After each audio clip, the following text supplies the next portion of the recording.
আৰু আমি আজি যিটো ডিস্কো প্ৰেছ ক্লাবত আমি যি আজি প্ৰেছ মিটৰ আয়োজন কৰিলোঁ, আমি অসম চৰকাৰ তথা অসমৰ শিক্ষা বিভাগলৈ আমি এটা বাৰ্তা প্ৰেৰণ কৰিব বিচাৰিছোঁ। আমি কেইটামান দাবীৰ ওপৰত আমি আজি প্ৰেছ মিটটো দিছোঁ, সেই দাবীকেইটা যাতে অসম চৰকাৰে আমাক অনতি পলমে অহা কেবিনেটত বা বাজেটত যাতে আমাক পূৰ্ণ কৰি দিয়ে, আমি সেই আশাৰে অসম চৰকাৰে আমি কেইটামান দাবী উত্থাপন কৰিছোঁ। আমাৰ প্ৰথম দাবীটো হৈছে যে আমাৰ টিউটৰসকলক শিক্ষকলৈ উন্নীত কৰি মৰ্যাদা প্ৰদান কৰক। টিউটৰসকলক আমাৰ শিক্ষকলৈ উন্নীতকৰণ কৰক আৰু শিক্ষকৰ মৰ্যাদা প্ৰদান কৰক। ২ নম্বৰ আমি দাবীটো জনাইছোঁ যে আমাৰ সমকামৰ সমমৰ্যাদা সমবেতন প্ৰদান কৰক। আমাৰ সমকৰ্ম আমি যিহেতু বিদ্যালয়ত আমাৰ শিক্ষকসকলৰ নিচিনাকৈ আমি টিউটৰসকলেও সমান সময়ে সমান দায়িত্বই পালন কৰোঁ। গতিকে আমাৰ বেতনৰ ক্ষেত্ৰত আমাৰ বৈষম্য সৃষ্টি নকৰি সমকামৰ সমবেতন প্ৰদান কৰক। ৩ নম্বৰতে আমি জনাইছোঁ যে আমাৰ অৱসৰকালীন যিটো আমাৰ ধৰি লওক পেঞ্চন, আমাক সেই সময়ত শিক্ষামন্ত্ৰীয়ে ঘোষণাও কৰিছিলে আমাৰ নিযুক্তি পত্ৰ বিতৰণ অনুষ্ঠানত যে 10 লাখ টকা গ্ৰেচুইটি হিচাপে আপোনালোকক দিয়া হ'ব। গতিকে আমাৰ অৱসৰ হোৱা আৰু মৃত্যুবৰণ কৰা সকলক 10 লাখ টকাকৈ এই গ্ৰেচুইটি ধনটো প্ৰদান কৰক। ৪ নম্বৰত হ'ল যোনসকল আগ্ৰহী টিউটৰ আছে, তেখেতসকলে প্ৰশিক্ষণ ল'ব বিচাৰে, DLED ল'ব বিচাৰে, গতিকে তেখেতসকলক DLEDৰ বা সেই প্ৰশিক্ষণৰ ব্যৱস্থা কৰি দিয়ক।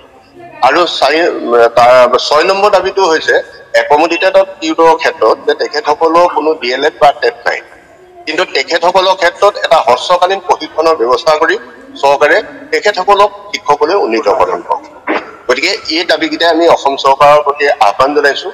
মাননীয় শিক্ষামন্ত্ৰী মহোদয়, মাননীয় অসমৰ মুখ্যমন্ত্ৰী মহোদয়ক আমি আজি এই প্ৰেছ মিটৰ জৰিয়তে আমি কাটৰ আহ্বান আৰু অনুৰোধ জনাইছোঁ যে আমাক শিক্ষকৰ মৰ্যাদা প্ৰদান কৰি মানৱ সম্পদ সৃষ্টিকাৰী যি আমি শিক্ষক, আজি চৰকাৰে যদিও আমাক স্বীকৃতি দিয়া নাই শিক্ষক হিচাপে, কিন্তু আমি প্ৰকৃতাৰ্থত একোজন শিক্ষক।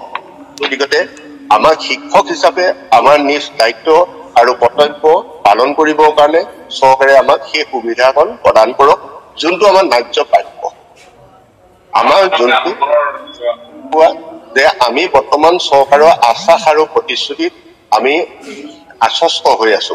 বৰ্তমানলৈকে আমাৰ শিক্ষামন্ত্ৰীয়ে এটা প্ৰতিশ্ৰুতি বা এটা আমাক কথা কৈছিল যে আপোনালোকে দুদিন ধৈৰ্য ধৰক, অহা 15 তাৰিখৰ কেবিনেটত আৰু 17 তাৰিখৰ বাজেটত আপোনালোকৰ দৰমহা সমাহাৰত বৃদ্ধি কৰা হ'ব। তেখেতে একেবাৰে কমেও 25,000 টকা দৰমহা কৰা হ'ব বুলি আমাক এটা আশ্বাস প্ৰদান কৰিছে।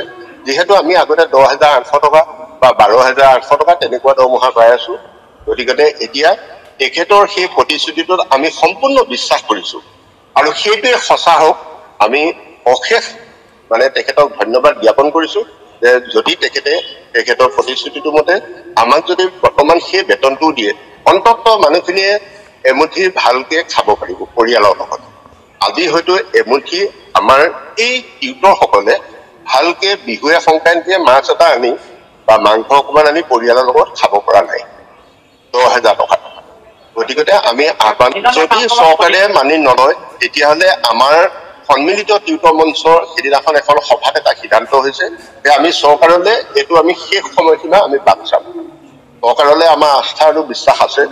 গতিকে আমি সেই আস্থা আৰু বিশ্বাসৰ ওপৰত আমি অহা 17 তাৰিখ বাজেটলৈকে আমি বাট চাম। যদি আমাৰ 17 তাৰিখ বাজেটতো যদি বা কেবিনেটতো যদি আমাৰ বিষয়ে কোনো সিদ্ধান্ত নহয়, তেতিয়াহ'লে আমি ৰাজপথলৈ ওলাই আহিবলৈ বাধ্য। 17 তাৰিখৰ পৰা আমি ৰাজপথলৈ ওলাই আহিবলৈ বাধ্য। আমি বিদ্যালয় ত্যাগ কৰি ৰাজপথত আমি আন্দোলন কাৰ্যসূচীৰ নিচিনা, য'ত শিক্ষকে ল'ব নলগীয়া এটা কাৰ্যসূচী, তেনেকুৱা এটা কাৰ্যসূচী ল'বলৈ অসম চৰকাৰে আমাক যেন বাধ্য কৰোৱাইছে। আমি যেন বাধ্য হ'ব লগা কণ্ডিশ্যন যাতে নহয়, আমি পুনৰবাৰ অনুৰোধ কৰিম যে অসম চৰকাৰে আমাৰ এই সমস্যাকেইটা সমাধান কৰি মানৱ সম্পদ সৃষ্টি কৰিবলৈ আমাক উদগনি যোগাওক।